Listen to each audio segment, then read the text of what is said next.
welcome to the Crypto Show's Digital Cash Evolution, your go-to source right here in Phoenix, Arizona for all your information on cryptocurrencies, Bitcoin, and whatever else you want to know about digital cash. And we're sponsored by Dash, Edge Wallet, Defense Distributed, and a few others. And I'm in studio here with Doug, who is in charge of Phoenix Crypto, and he's the guy that you need to see if you want services for buying or selling cryptocurrencies. He's got how many, Doug? How many machines do you have around town? Oh, we've got 7. We have 8. I'm being corrected. We have 8 right now, and 8? And so I mean we're growing fast. So I mean we've got one in limbo right now that we're trying to place within the next few days. And awesome, man. And you know, after each show that we have on Wednesdays, we invite you out to come to either a meetup or a class. And tonight we have a special class, and we're going to have quite a few people coming out to see us.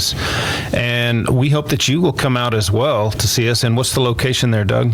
That's at 75th Avenue in Peoria. And like he said, we want to extend that invite to anyone and everyone. If you've got those questions, those burning questions about what is Bitcoin, what is digital currency, and that's what we address at a very beginner level. And so that's kind of our... We'll get into some of the beginner level stuff in the second segment. We wanted to have a little bit of fun in the first segment so we don't run you off. And let's talk about stupid S that the government does. Like, you know, I was listening to something on YouTube or something about them spending $2 million to find out if children want to eat food that someone sneezed on. Like, I think I can do that for about $5. Who's funding these studies? Who's funding this stuff? You know, these are the people we're trusting to create our money. Your tax dollars at work. Real hard there. Oh, yeah. I definitely need to know if I want to eat my food, if I sneeze in it, or if someone else sneezed in it. That's just ridiculous, man. Go ahead. This is such a softball topic. I mean, who doesn't like hating on the government?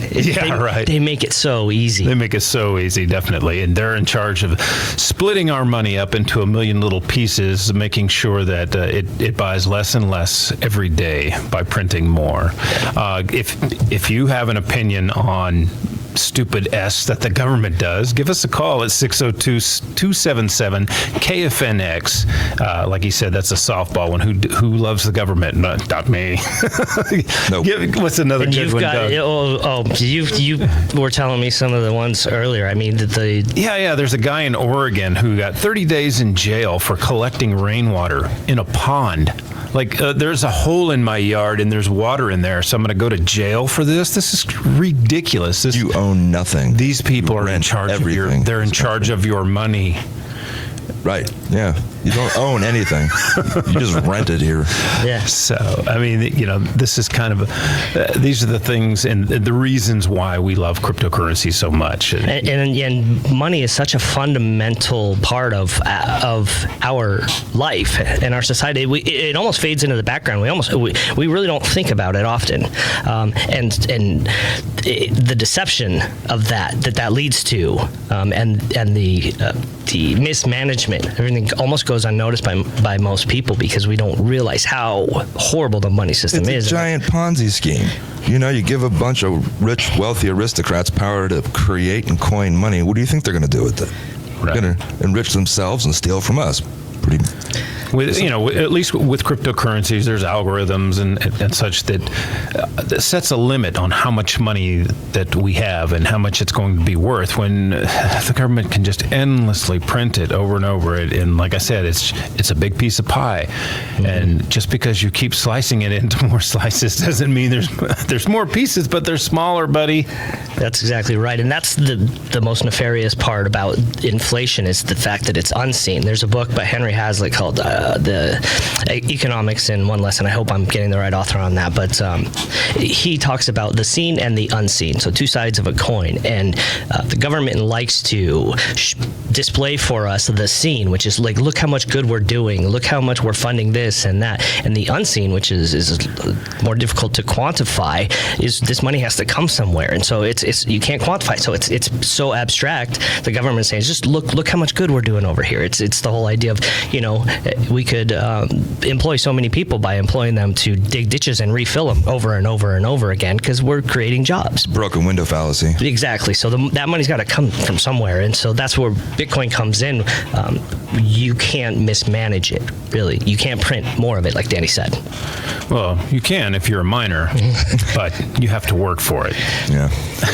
You can't print it without cost, that's for sure. Exactly. Here's another one. Some kids wanted to open a lemonade stand, so the government wanted them to purchase $3,500 worth of equipment and get a permit. Got to have your permit. Got to have a permit. So You have to ask permission for every. yeah. Well, I mean, every 8-year-old has $3,500 laying around to open up a lemonade stand. And I don't know if it's a related story, but it was a similar one recently I saw where a little girl had a lemonade stand, and some lady walking by on the street called the cops on her because I don't know what, she thought it wasn't. She didn't have her permission slip. So there are two types of people: ones that want to be left alone, and ones that just won't leave you alone. Right. That's right. Okay, how about this? Did you know it's a federal crime to talk to a known pirate? What?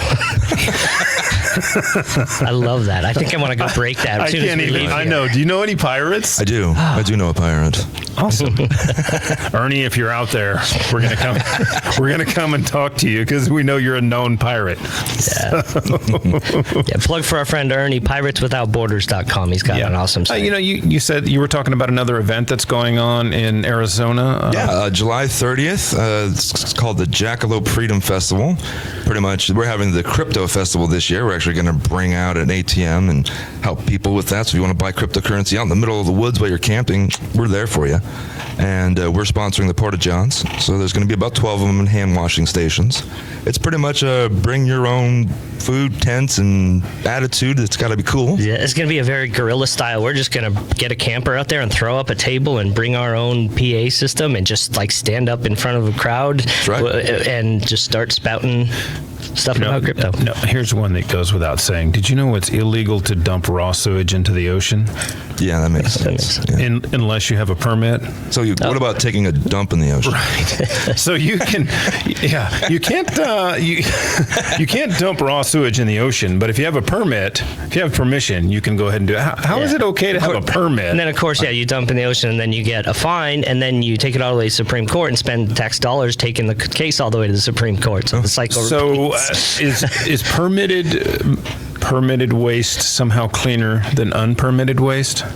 No, it's just paid for. I see. Yeah. It's just bought. It's bought off. Okay, so and then of course there's raw milk. Why? Oh gosh. You got to protect our milk, right? Let's put some. They're saying that, it's because of the homogenization. If you're not doing that, people could get sick. But if people know it's raw, let them buy it. Right. Let me put whatever I want in my own body. Yeah, and finally, it is illegal to cross borders with pig semen. Can you believe this? You cannot cross a border with pig semen. Do not do that. Man, I got to change my plans this weekend. And take back the power of your money with the Crypto Show's Digital Cash Evolution. Welcome back, and it's me, Danny, here with Doug. And we're going to give you a little bit of information about cryptocurrencies. We had some fun in the first break, bashing on the government. Hey, that's fun for everybody. Do we got any other bashing we want to get out or no? No, the pig sperm did it. Okay, Pig Sperm did it. You can't follow that up. Yeah, you can't. You can't follow that one. So, well, Doug, tell me what do we got going for tonight? What are we going to teach people? So this is Bitcoin 101, intro and Q&A, and I really like the Q&A portion of it because you can learn so much more in a dialogue versus sitting in front of your computer and YouTubing terms or Googling terms, and you can't get your questions answered directly. And so you could spend a week Googling, or you can come in up to us for an hour and see our presentation and get your questions answers right then and there. You know what I forgot to mention earlier was in our next segment we're going to get rid of the idea that gun control is even a thing anymore. Our guest in the next segment will be Cody Wilson, who's actually put an end to the gun control debate. He won his lawsuit, and gun control is dead, so forget it. Thank God for that. Yeah. That's a huge win. Yeah. And we'll find out what role Bitcoin actually had to play in that. So Okay, so if you're just tuning in here too, also give us give a us call a call too if you have any questions about cryptocurrencies at 602-277-KFNX. 602-277-KFNX. Go But ahead. now, if you're sitting there and you're just kind of driving in your commute home, you're saying, what is crypto? Maybe it's the first time you've heard of it. Bitcoin, maybe it's not. Maybe. What's a Bitcoin? So, there's so many different ways to define it, and I've bounced around on different ones on the show, but Bitcoin is really the first decentralized money. So we talked about the government in the first segment and how badly they mismanage it. So we rely on the government to issue the money. So Bitcoin is decentralized, which means that there is no entity controlling it, which means there's no entity to seize or to, fine or bomb. There's no warehouse full of Bitcoin. So Well, I heard they crashed the warehouse at the Bitcoin company and took the CEO, And the CEO. into they took him into custody. What happened with yes. So why is that so important that Bitcoin is decentralized? And that's it's a security measure. Bitcoin is cryptographically secure way of transferring value across the internet, and it's a world first, basically. So we can now send without asking permission, without needing a bank, without waiting 3 to 5 days, without having to go in between 10 a.m. and But I'm 5 p.m. during hours, and send for virtually free to anywhere in the world. I can send 10 cents or $1 million to China and have it there in approximately 10 minutes or less. Even more importantly than that is permissionless. Permission. We don't have to ask permission. You don't have to provide an ID. You don't have to ask permission. Right. Yeah. You said talking about centralization. There is this debate, obviously, in the Bitcoin community. We talk about Bitmain because they are seeming to, monopolize the mining industry, so they say. But so there is some centralization inside of Bitcoin right now, and it has to do with the miners. But you're right. It is a decentralized idea. Right. So, it distributes the ability to work within a financial system. This is so important for people in third world countries or just anywhere in the world. People are unbanked and underbanked in the U.S., whether for whatever reason some people don't even have IDs. They can't get a bank account. It's huge right now in Venezuela, and actually the altcoins are taking over. Specifically, Dash and Bitcoin Cash are putting a lot of marketing into what's going on in Venezuela. So they're getting a lot of people. I think in the last month, almost 2 months, they've added another 200 businesses that are accepting Dash, and I'm not sure how many. I'm not up to snuff on how many that Bitcoin Cash are adding, but they have people on the ground doing the same thing. Yeah, I'm going to venture to guess that most of our audience here is probably pretty spoiled as far as they've got for access to banking. Right. That is not common, that we are in the minority. There are more people in the world that are unbanked or underbanked than those that do. But there's reasons for people who do have access to banking to use cryptocurrencies. There's all kinds of ways to save money. We talk about Purse.io, where you can save 20 to 40 or 40%, even more if you're patient. So there's Rewards.com. There's all kinds of different ways of saving money, and just the feel of having your own money that you didn't have to go down and beg some banker to open your account. You just open an app, and I'm going to go ahead and recommend the Edge wallet, because you can put several of the top coins, a lot of the top coins go in there, and it's really easy to use. If you're planning on crossing a border, you can just delete the app and then reload it with your username and password. So when you go through the border, you don't have to worry about the TSA rifling through your phone and stealing your Bitcoins or something, because you can just delete the app and no one will even know it was on there. And just overall privacy. Privacy has almost become this bad word. Like, if you're not doing anything wrong, what are you concerned about? But if you look at our medical histories are very, heavily guarded and protected because it's very sensitive information. Okay? Everybody has something. And it's not nefarious. And so you can't equate privacy with doing nefarious things. Maybe I just simply don't want the government or anyone else knowing what my financial transactions are, so they can't be used against me, just in the same way, I don't want my medical records. And it's none of their business, really. I mean, what you're doing in your private life and your private affairs, as long as you're not hurting anybody else, what does it matter? Exactly. So awesome. So what are some of the things that we can expect from the class? I mean, what does the class consist of? And if you guys come out tonight and set up the Edge wallet, I'll give you some Dash. Just come on out and you get some free cryptocurrencies. Cool.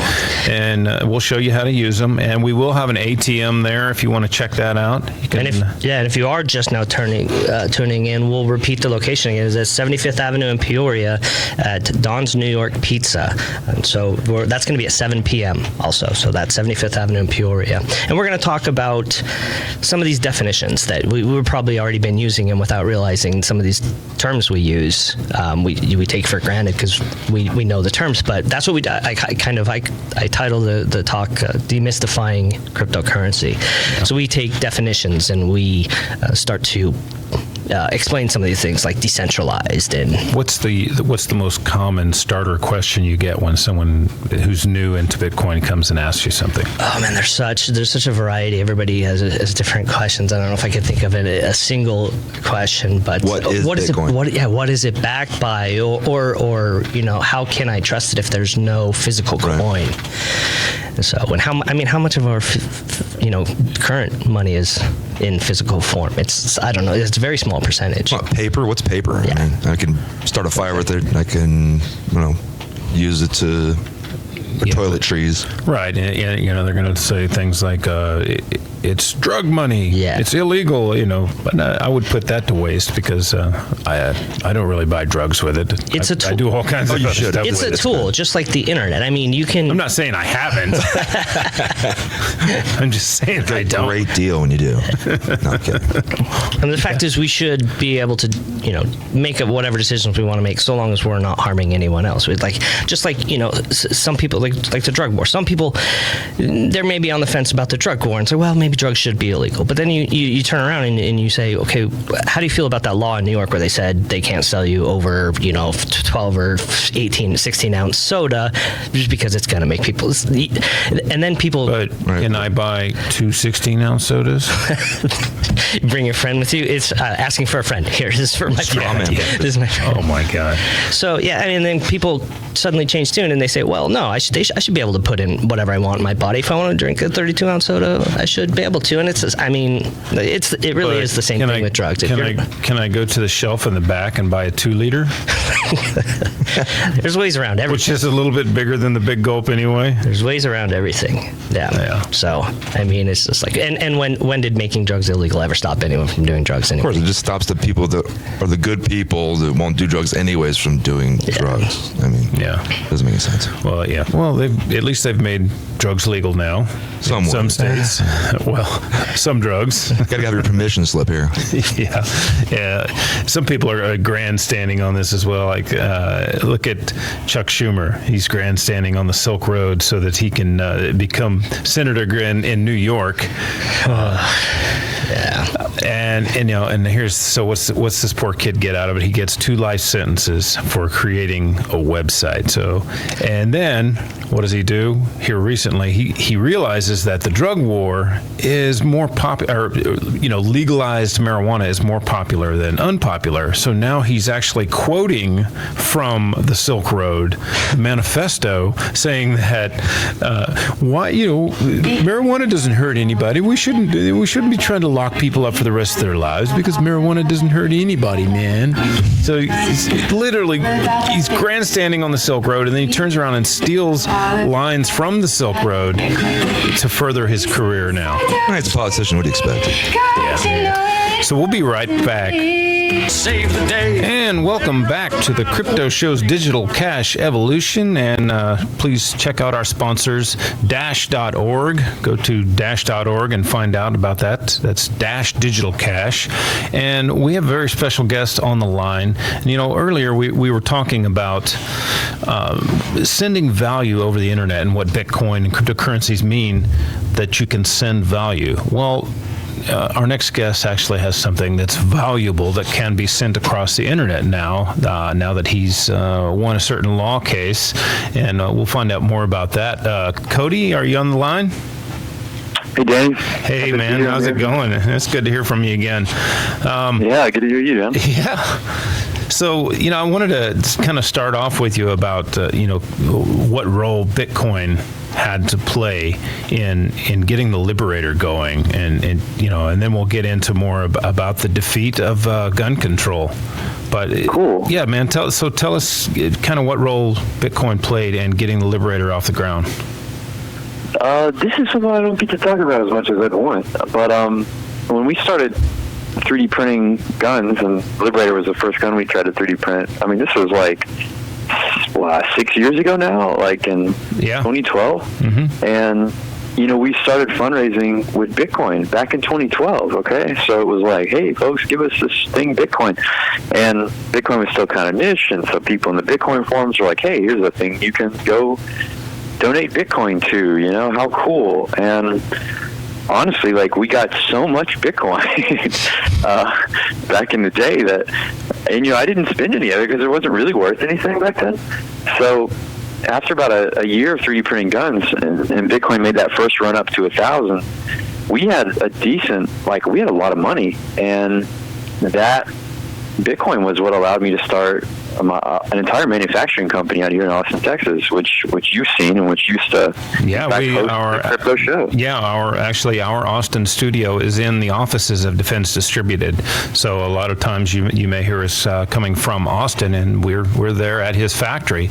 But also kind of the start where you guys even came up with the idea, because it was basically from WikiLeaks. And did that have any connection with Bitcoin being donated to WikiLeaks? Was that kind of a connection in any way? There was a more direct connection even than that. So we had thought about, like, well, we're kind of like WikiLeaks in that we'll, leak gun files on the internet. But very, very early on, when we started raising money for the gun, again in 2012, we had done like a crowdfunding thing on I think Indiegogo, and Indiegogo had decided to cancel our crowdfunding, and we were like, oh man, we're gonna have to raise money on our own website. Well, back then, really the only quick way you could get out and doing that was using PayPal. And I didn't trust that PayPal would, because they were even then known to be anti-gun in their policies. So the decision of these people to stop processing our payments led me to be like, well, I guess I'll try Bitcoin. And that ended up being just like WikiLeaks, right? They got embargoed by Visa and MasterCard and everything, and they had to go to Bitcoin. That decision there to start raising Bitcoin back then was probably the greatest decision I've ever made in life. So I can't really oversell it, man. It was a pretty killer move. Right. Yeah, and like you talk about in your book, even is that was kind of the idea that spurred the Liberator. It was the WikiGun idea. Talk about that. That's right. When we started Liberator and 3D printing guns, we didn't have the word Liberator yet. That was the word that we would end up naming the gun after it was made. And it had its own reasons. But at the time, when we were designing the idea and thinking about how it would work, we had called the gun that we imagined the Wiki Weapon, because it made sense. Things like Wikipedia and WikiLeaks, which itself borrows its name from this wiki idea. The idea as well is that people will come together in a collaborative sense, and that more or less democratically things can be produced. Like the crowd can more quickly and competently execute certain kinds of creative and code projects. So the idea was, well, maybe we didn't know quite how to make this gun yet, but if we had enough support and effort, enough people would help us get it done. So yeah, we call it the Wiki Weapon for that reason. Right. I think people underestimate kind of how much you guys have done for the Second Amendment, and you just won a pretty important case that you say it puts the gun control fight to death, right? Yeah, I mean that's not to exaggerate. If American gun control had designs on containment at the level of technology, that's over. And it was probably always a pipe dream. We don't license the personal computer. We don't license milling machines and 3D printers. And so, of course, it was unrealistic to think that we could somehow have a power to police these files on the internet. And what government authority could really even dare to be the internet police force, right? The Trump Space Force Online, like finding the gun files. I mean, that's impossible, and it would have its own impossibilities. So it was interesting to see the government, in a kind of realistic point of view, just say like, yeah, actually, this is not something that we can even do, and they walked away. In essence, they just decided, it's not worth fighting anymore. Awesome. With this new thing where you're allowed to publish your files online, is this going to help to expand the library in what types of guns that you can add now, or? Well, yeah. I mean, really, and this is why people look. This is very new to people. A lot of people haven't even considered the fact that you can really share all these files online for guns and stuff, or if they have, it's only been incidental. But what the settlement means is that everyone in the country can share any technical data, CAD file, computer-aided design or manufacturing files, any type of 3D file. I'm not just talking about 3D printing, which is a narrow thing. Any type of 3D data or otherwise related to manufacture or anything related to any gun that you can imagine. Not just new strange guns, but all the guns we already know and love. So this is kind of like the dam bursting, and all data related to guns is now, without question, unregulated and free to share. Awesome. How about Ghost Gunner? What can you talk about the Ghost Gunner a little bit? What it can do right now, and I mean, are there plans of expanding that into something larger? Well, yeah, it's interesting now that we've got the settlement. I mean, it means that we can. Wait! Settlement? You got paid? Exactly. That's another strange thing, right? It's very rare. It's very rare to beat the government, but it's even rarer for them to then apologize and pay you money. So it's you got paid. How much did you get paid? Look, it's not very much, but I mean, it's less than $50,000. But again, just to see $1 from the feds is quite a rare thing. Oh, that's so awesome. Yeah, even if it was $1, it would be worth $1 million. Agreed. I guarantee you, I'd frame that dollar if I got it. So I'm not sneezing at it, but I do know from experience how rare it is to even get the. Even when you win, they don't pay you for it. So it's cool, but because of this result, this legal result, now you can download Ghost Gunner files just like any other files, like we've been talking about. So that means that there's many more places that the Ghost Gunner can be sold, and if you're picking up my drift. And a lot of people will attack you that you're putting these guns into people's hands that don't belong, but it's really cheaper for somebody to just buy a gun off the street. I mean, you want to talk about the cost. Talk about the cost of what it would actually take to buy a Ghost Gunner and create this unmarked gun compared to just going out on the street corner and buying it. Sure. I mean, yeah, step one, if you're really just hot for a gun, you really need a gun, there's hundreds of millions in this country, and you're going to be able to find one very cheaply. Step two, it's still cheaper to make a gun by hand if more labor intensive. And that's still probably the most popular way that people are making guns right now. They use little handheld fixtures and tooling and stuff like that, and drill presses. But now we've got these fun techniques and these little tools like mine where, yeah, it's expensive. It's about for the cost of like a really expensive AR-15. Okay, cool, you have a little mini mill that you can tinker around with, and it does more and more things. But again, yeah, it's in this space where it's really just for like the kind of turbo hobbyist, super enthusiast, not quite in a place of deadly efficiency and right. multiple productive capacity. It's also somebody trying to save themselves from having to give away their rights to have guns, or they don't have to worry about someone coming to steal their gun because they can just make another one. I agree, of course. I mean, really, like our motto and our understanding of something like the Ghost Gunner is, you don't have power over something that you can't create, or you don't understand something that you can't create. So it's more about, people don't buy the Ghost Gunner because, hey, this is the best bottom dollar way for me to get a hold of a gun or make one. It's more about that personal sense of sovereignty. Like, I know that I'm sovereign because I know how to make a gun, and that's a big deal. All right. We'll be coming back in just a few minutes, and we'll talk to Cody a little bit more about the Ghost Gunner and find out how you can get your own Ghost Gunner if you want one. And if you know a gun shop here in town who would love to carry the Ghost Gunner, let us know. You can reach out to us at thecryptoshow.com, and I'll get a hold of Cody.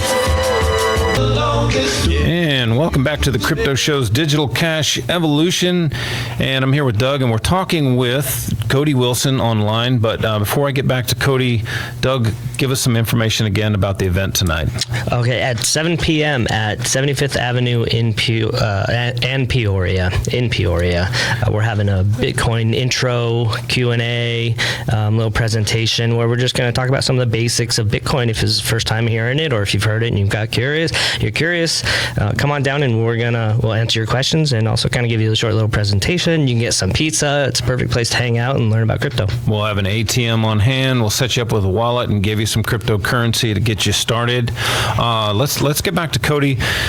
Cody, so tell me about the Ghost Gunner. What's the price now, and how can someone get their hands on one? Well, it's funny. The news of the settlement has kind of stacked the orders up, as you might imagine. So I'm actually putting people on a wait list right now because it's a bit back ordered. But I've been selling it for a little under $1,800, and of course we offer financing and things like that. So the value speaks for itself. But really, the main thing is we've got so much more active engineering interest that it looks like our ability to change the revisions and add features and stuff is actually speeding up. So we're prototyping whole new kinds of Ghost Gunners right now. It's pretty cool. It's a good time. Awesome. I was talking, I think I've talked to you a little bit about it, and I've talked to Paloma about it as well. We were looking at trying to give one away here in Phoenix. What do you think if we gave one away to the first person who could get a gun store here in Phoenix to become a distributor for Ghost Gunner? Oh, man. Oh, quite a task. Let's do it. All right. There you have it. So if you're listening and you want to win a free Ghost Gunner, get your butt out there to all the gun stores in town and get one of your friends who owns a gun store, or if you own a gun store, to sign up to be a distributor for the Ghost Gunner for here in Phoenix. You can reach us at thecryptoshow.com. Or you can just go straight to ghostgunner.net and get a hold of Cody there. You probably talk to Steven or whoever's there in the office. But yeah, get out there and do it. I got another question for you, Cody. The library. Tell me about the library. Did you see that in my wire piece? No, I was in there. Remember when I stopped in there a few weeks ago, and Oh no, I know. Yeah. I've seen it. About it. Yeah. And hey, by the way, it's mighty fine of you, man, to make that offer. Thanks for doing that. Yeah. But look, this library is an interesting thing because technically, any file that I post at DefCAD, because of the settlement, it's not just like, it's up, and then Oprah gets elected 2 years later and decides, I don't know, I changed my mind, it's all back down. No, any file that gets posted now because of the settlement is also authorized in the public domain. So it becomes public information for all time. You see what I'm saying? Like, irrevocably. And the library is a feature of this. All the stuff can be hosted here and deposited here, and it's kind of incidental, and there's another connection, like I can get access to all these military manuals and things, but because we've been given this specific authorization to make things public domain, we actually now have quite a task to catalog a lot of information that isn't even ours. People can now contribute data to us in the interest of it becoming public, and as stewards of that data, we have to catalog it and maintain it just like a library. Right. There was something in the article about hipsters coming in to watch movies or something. What was that about? Well, I figured if I'm going to go ahead and build a library, I might as well put the kind of stuff I'd like to see in one. So I bought the entire Criterion collection on DVD and on Blu-ray. That's like all the nice movies that won, like, you know, the Palme d'Or at Cannes over the years, and you know, all the art house directors and stuff. And I got the entire Penguin Classic collection. Just stuff that I thought would be cool, and I figure Austinites can't help it, right? Like, even if they don't care about guns and don't even want to know what this library actually does, they'll come here, they'll get a library card, and they'll check out the art house movies, right? Right. And they'll pay the bills while I'm sharing, you know, the world's gun information online. Hey, Cody, I got a question. Is there any effort being done with this library or any of the data to use any of the decentralized technologies like blockchain or any of the others, IPFS, to get these things distributed so that, you know, should someone turn around and try to come back and take it down, that it's just physically impossible? Yeah. Well, okay, and so directly to your question, yeah, we've been talking with some blockchain people about, you know, just you know, the old Alexandria project and stuff, like which ones are we going to use, and like how are we going to kind of demo the blockchain stuff. I think that'd be a good way of getting people, you know, interested in some of those concepts again. So I'd like to do it for that reason. Well, but, you know, Cody, we can talk to Paul at Factum if you want to load it onto Factum. For obvious reasons, I'm not saying Factum on the radio right now. But no, it's not obvious stuff. Look, of course, you know, if it's a good local project, look, I'm not so petty that I wouldn't want to bring people back to that. But I do also want to emphasize that there actually isn't a legal threat of this data being taken down again. Like, when this data gets posted to my website, even if they somehow like destroy my company for other reasons, the data itself is irrevocably considered public domain, and anyone can traffic in it for the rest of time. So it's more of like because we've got a loophole in intellectual property itself at this point of what's considered the public, there's not really an emergency situation where we have to definitely tie it to a blockchain so that we can protect it. It's kind of more, it's not as emergency as that. That's what I'm trying to say. Right. You know, we talk about the NRA being the protector of gun rights. What about DefDist? Is there a DD membership now? I've heard something about this DD membership. Tell me about this. Yeah, because actually, you guys obviously do way more than the NRA or GOA or any of these guys are doing for gun rights. You guys are out there on the front line actually doing something. So, you're going to catch me being modest now. We do a different kind of thing than the NRA does and the GOA does. I'm not saying. Like, I'm still glad the NRA exists to some degree, but yeah, if you're counting dollars and considering what kind of value your membership is getting, you might want to ask yourself what the NRA has done for you lately. But you know, the NRA. The best way I've been able to think of it, describe it to people now, is the NRA is good for defense, right? If you want to maintain that pressure group, you want to buy some lobbyists, and every now and then, especially if we get a new Supreme Court, every now and then you'll get a nice big expensive case, but as a pressure group, okay, buy them. They play defense, that's good. If you want defense, become an NRA member. But if you want offense, if you want to actually create something new, expand the Second Amendment, find the frontiers of this thing, I think you got to get a membership with me, Defense Distributed.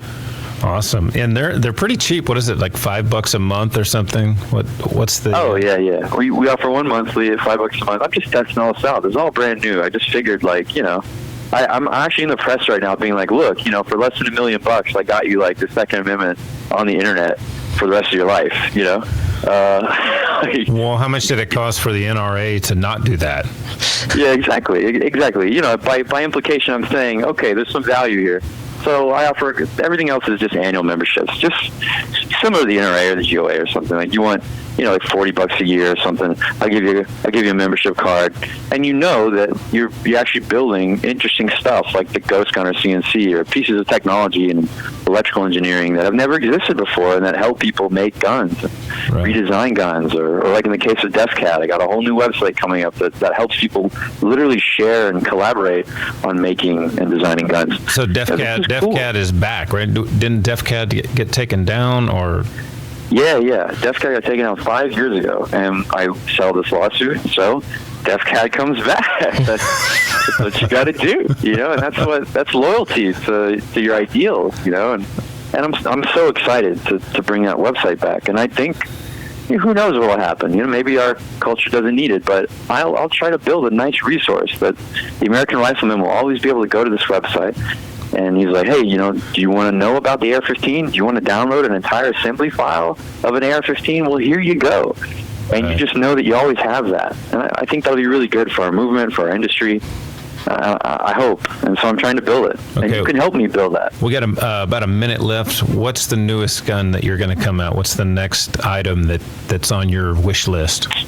Well, Ghost Gunners are going to be doing Glocks at the end of this month, or the beginning of next month. We finally got that ready. That'll keep me busy for a while. All righty. All right, man. Thanks a lot, Cody. And come on out tonight. What's the location again, Doug? It is, I forgot to say the place of business earlier, Don's New York Pizza, 75th Avenue in Peoria. So get out there, get a free wallet and some Bitcoin, or actually I'll give you some Dash, which you can put on the exact same wallet from Edge. Come on out and see us tonight at 7 p.m. at, what is it, Don's Pizza? Don's New York Pizza. And if you want to reach us, find us on Facebook or at PHX Crypto on Twitter and Instagram. All right. So we'll see you next time. Check out thecryptoshow.com and phoenixcrypto.com.